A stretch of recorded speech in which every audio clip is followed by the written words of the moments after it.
HIMSS has 100x potential over the long term due to its ability to bring down costs when everyone else in the healthcare market is essentially doing the opposite. This dynamic is further accentuated by HIMSS's ability to drive personalization and leverage while reinvesting more and more capital into the business. Join me in the rest of this video to understand just what I'm talking about.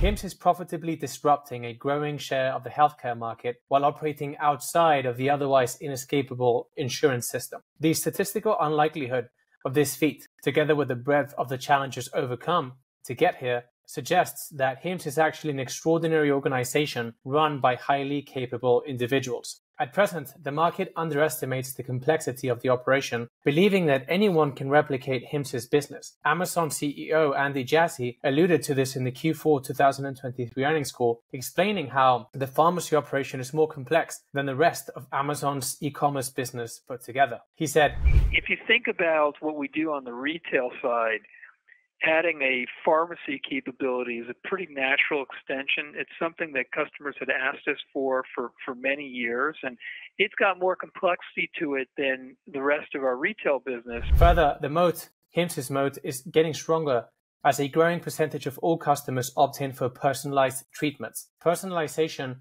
non-linearly increases the difficulty of emulating HIMSS's vertically integrated pharmacy infrastructure, since the output is much harder to get right. Personalization also increases retention, since it makes substituting HIMSS harder for customers. Therefore, personalization promises to make HIMSS a much stronger business over time. In Q1 2024, for example, a very incredible 35% of subscribers were receiving personalized treatments. This metric is up threefold from Q1 2023, which is another demonstration of HIMSS's world-class execution capabilities. According to management, these customers are opting into longer duration treatments too. At this rate, what's very, very important to understand is that most subscribers will have opted into personalized treatments in just a few years, making HIMSS much harder to disrupt by Amazon, for instance. In turn, as HIMSS generates more data on what works for customers or not, the degree and the value of the personalization is likely to increase over time. Here's a quote from Andrew Dudum during the Q1 call, which I think is very interesting. He said,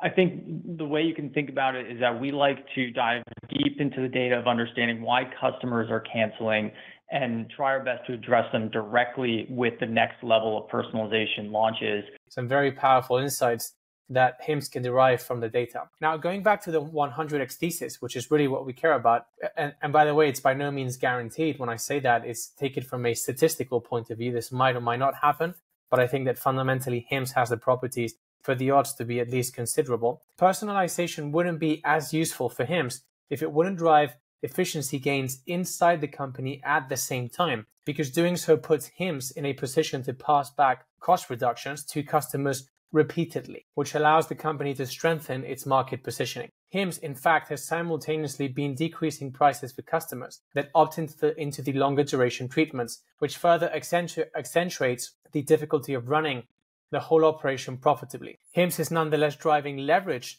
at both the gross and operating margin levels, as you can see in these graphs, which is further evidence of the quality of the organization. If the price reductions were not an integral part of the company's operational principles, the 100x thesis actually wouldn't work. But the price reductions are a manifestation of HIMSS's philosophy to seek out the most accretive way to pass back value to consumers, emulating Amazon and Tesla. Per every increment in scale and efficiency, HIMSS goes out of its way to make the service more accessible and convenient for customers. This is the inverse to what the traditional healthcare industry does and will likely enable HIMSS to compound considerable goodwill over time with customers. While some experts consider HIMSS to be confined in its currently limited healthcare domain, I believe that per its extraordinary organizational properties, the company will likely find a way to extend its reach far beyond. Andrew Dudum, the CEO, said the following to clarify this matter during the Q1 call.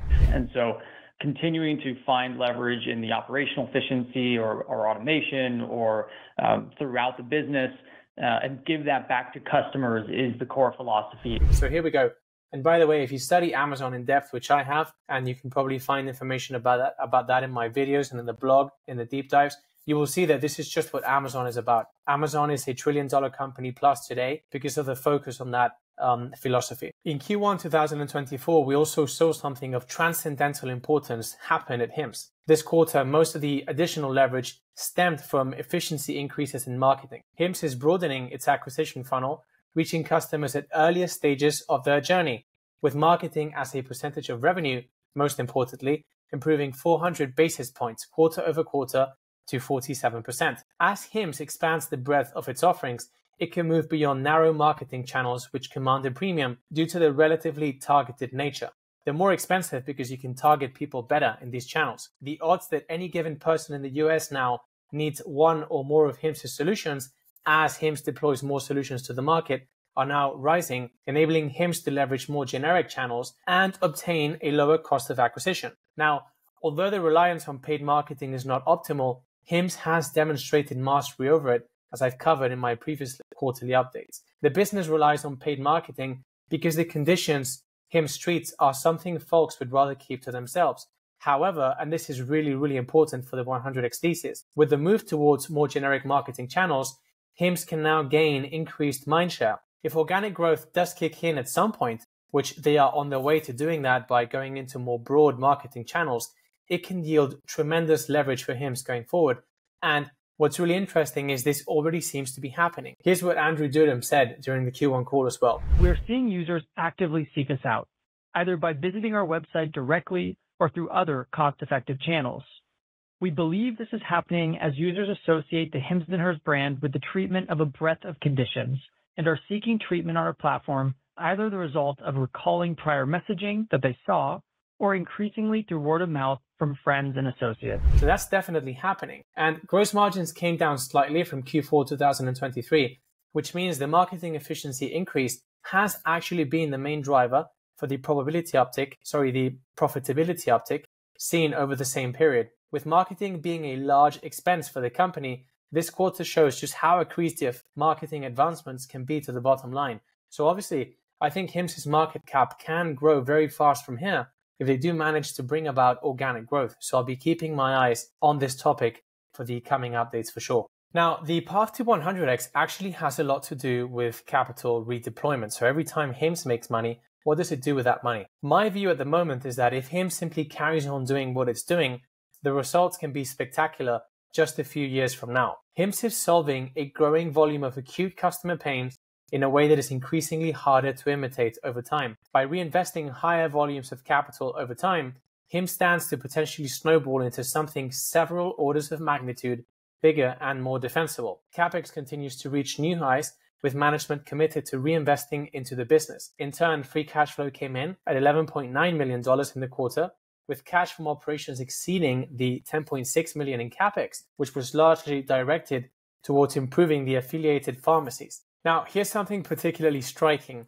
At the growth rate seen since Q2 2022, 4 years from now, HIMS would have just under 7 million subscribers. That would already be a meaningful chunk of the US's population. While the future rate is actually uncertain, it's likely that HIMS will continue acting as an increasingly deflationary force in an otherwise highly inflationary market. This tailwind, although the future is uncertain, should magnify with more scale unless we see a reversal of the inflationary tendencies of the US healthcare industry, which seems very, very unlikely. I hope you liked the video. If you want to learn more about HIMS and about other companies with great potential for the future, follow me on YouTube or you can find me on Twitter. My handle is ALC2022. And if I can just ask you one favor, these deep dives that I do are for free. And so the only way this grows is with your help.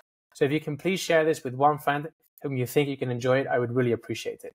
Until next time, and take care.